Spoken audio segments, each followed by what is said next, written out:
Anjir, ini parah banget ya. Ini bukan lagi mengkritik, bro. Coba kita baca ya. Dari akun Iqbal Hidayat. Dia lagi. Bacot NJING. Sia dari bangsa. Konten lain siam. Astaga. Bisi kuaing parang beheng sia. Astagfirullahaladzim bab. Aduh. Ini udah kena delik nih ya. Ini bukan lagi kritik. Ini 100% ujaran kebencian. Ini patut diproses hukum. Sebelum Anda ya oleh Kang Deddy Mulyadi diseret ke ranah hukum, Anda harus mikir dulu, ini bukanlah kritik. Nanti kalau Anda kena hukum, bukan berarti Kang Deddy Mulyadi anti kritik. Justru ini mah ujaran kebencian. Coba kita baca lagi ya. Ada lagi ya. Nah, ini nama akunnya ya, Iqbal Hidayat ya. Kemudian ada yang menanggapi, cari tahu ya akun Iqbal Hidayat, mengejarnya sampai kurus, anje Iqbal Hidayat. Nah, jadi kita selain tahu bagaimana tata cara yang baik dalam menyampaikan aspirasi, kita juga harus tahu etika massa. Jadi jangan sampai ada pewajaran-pewajaran yang tadinya kata-kata itu tidak wajar.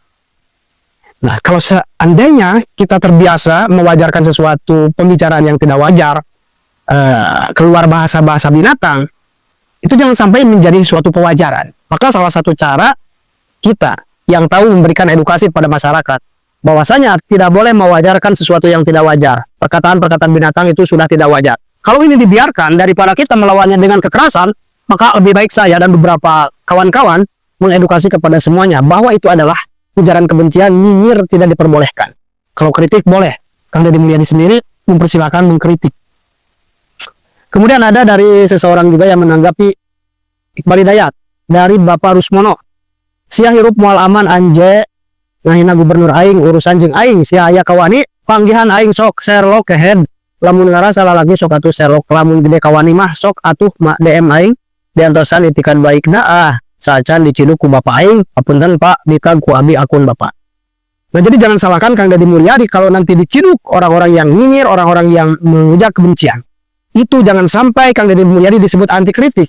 Itu bukan kritik, itu nyinyir, itu ujaran kebencian. Nah, kita juga sebelumnya mendengar bahwa dalam demonstrasi ada orang yang mengatakan Kang Deddy itu TAI. Belum selesai, masih ada kegaduhan lainnya. Dan dulu kita ingat bahwa Kang Deddy Mulyadi diteror, ingin dibun-bun ya. Coba kita lihat dulu ini.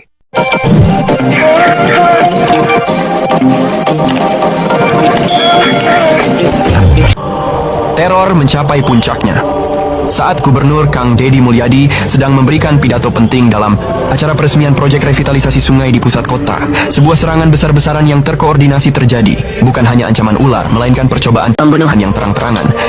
Sebuah rekaman kamera pengawas memperlihatkan seorang penembak jitu yang berhasil meleset hanya beberapa sentimeter dari kepala Kang Deddy.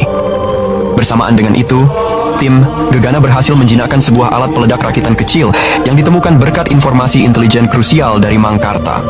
Detik-detik genting tersebut terekam dramatis, memperlihatkan kepanikan massa dan kesigapan pengawal Kang Deddy. Testimoni, panik dari saksi mata yang diwawancarai memberikan gambaran mencekam tentang kengerian momen tersebut.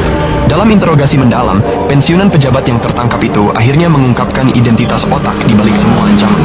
Seorang pengusaha dan politikus berpengaruh bernama Haris Baskara. Haris Baskara memiliki koneksi luas ke sindikat korupsi skala nasional. Kebijakan Kang Deddy telah menghancurkan bisnis ilegalnya dalam bidang pertambangan dan proyek infrastruktur fiktif yang merugikan negara miliaran rupiah. Sebuah rekaman pengakuan dari Haris Baskara yang disadap sebelumnya, beserta transkrip interogasi, disajikan sebagai bukti, lengkap dengan tangkapan layar bukti transaksi yang menunjukkan aliran dana dari rekening-rekening Haris kepada pensiunan pejabat tersebut. Kang Deddy Mulyadi, tanpa menunggu bukti lengkap terkumpul, mengambil langkah berani. Dalam sebuah pernyataan pers yang disiarkan langsung, ia secara terbuka menyebut nama Haris Baskara dan kejahatannya, memicu kegaduhan publik yang luar biasa. Ini adalah langkah berisiko yang memancing respons balik dari Haris Baskara. Sebagai balasan, tim Haris menculik singkat salah satu asisten pribadi Kang Deddy yang mengumpulkan data penting. Walaupun berhasil diselamatkan, insiden ini melukai asisten tersebut dan menjadi pukulan emosional bagi Kang Deddy. Momen emosional ini menguras tenaga, namun juga menjadi bahan bakar bagi Kang Deddy dan Satya untuk tidak menyerah. Haris Baskara akhirnya berhasil ditangkap. Namun, dalam sebuah rekaman telepon yang disadap terakhir kalinya sebelum penangkapannya, ia menyatakan bahwa ia telah menanam biji kehancuran yang tidak akan bisa dihentikan oleh Kang Dedi, mengisyaratkan adanya rencana cadangan yang lebih besar dan mengerikan, atau bahkan keterlibatan pihak yang lebih tinggi dan tak terduga. Dalang telah terkuak, namun perang belum usai. Justru perang sesungguhnya baru dimulai. Dengan kekuatan dan jangkauan mereka yang luar biasa, musuh ternyata telah menyiapkan skenario terburuk yang mengancam tidak hanya nyawa Kang Dedi tetapi juga stabilitas seluruh provinsi. Investigasi kami kini harus menggali lebih dalam, menuju akar permasalahan yang sesungguhnya. Penangkapan Haris Baskara ternyata hanyalah permulaan. Investigasi yang lebih dalam mengungkapkan bahwa ia hanyalah bagian dari jaringan korupsi yang jauh lebih luas dan terselubung. Sebuah diagram jaringan ditampilkan di layar, menunjukkan koneksi kompleks antara Haris Baskara dengan berbagai pihak di pemerintahan, bisnis, dan bahkan di dalam institusi penegak hukum. Oknum jaksa, pejabat korup di lingkungan kementerian, hingga beberapa anggota parlemen daerah terindikasi terlibat. Testimoni anonim dari saksi kunci yang merasa terancam diungkapkan melalui suara yang disamarkan, menggambarkan bagaimana sindikat ini beroperasi dalam bayang-bayang kekuasaan. Pengungkapan dalang memicu gelombang opini publik yang campur aduk. Di satu sisi, dukungan besar mengalir untuk Gubernur Kang Dedi, mengapresiasi keberaniannya. Namun, di sisi lain, kampanye disinformasi masif dari pihak dalang dilancarkan untuk menjatuhkan kredibilitas Kang Dedi. Cuplikan berita palsu dari media, daring abal-abal dan analisis media sosial menunjukkan upaya terstruktur untuk menyebarkan berita bohong dan kampanye hitam. Pakar komunikasi yang diwawancarai menjelaskan taktik manipulasi opini publik yang digunakan untuk mengalihkan perhatian dari kejahatan sesungguhnya.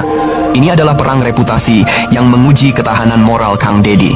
Proses hukum terhadap Haris Baskara dan jaringannya dimulai, namun penuh rintangan. Intervensi politik dan ancaman terhadap saksi-saksi kunci mewarnai setiap persidangan. Kompol Satya Dharma dan timnya berjuang keras mengumpulkan bukti tak terbantahkan. Rekaman persidangan fiktif menunjukkan drama di pengadilan dengan kesaksian yang sulit diperoleh dan bukti fisik yang nyaris hilang karena upaya penghilangan barang bukti. Tekanan politik dari pihak-pihak yang terlibat dalam jaringan korupsi berusaha keras. Nah, jadi itu ya. Ternyata ketika kita menjadi orang yang baik, jangan terlalu berharap semua orang itu suka sama kita. Pastinya akan ada orang-orang yang iri, bahkan terganggu usahanya, terganggu kepentingannya, terganggu bisnis ilegalnya. Ini yang dialami oleh Kang Dedi Mulyadi. Ketika memang Kang Dedi Mulyadi ingin menata kembali Jawa Barat supaya Jawa Barat istimewa, maksudnya Jawa Barat ini kan disorot oleh se-Indonesia ya.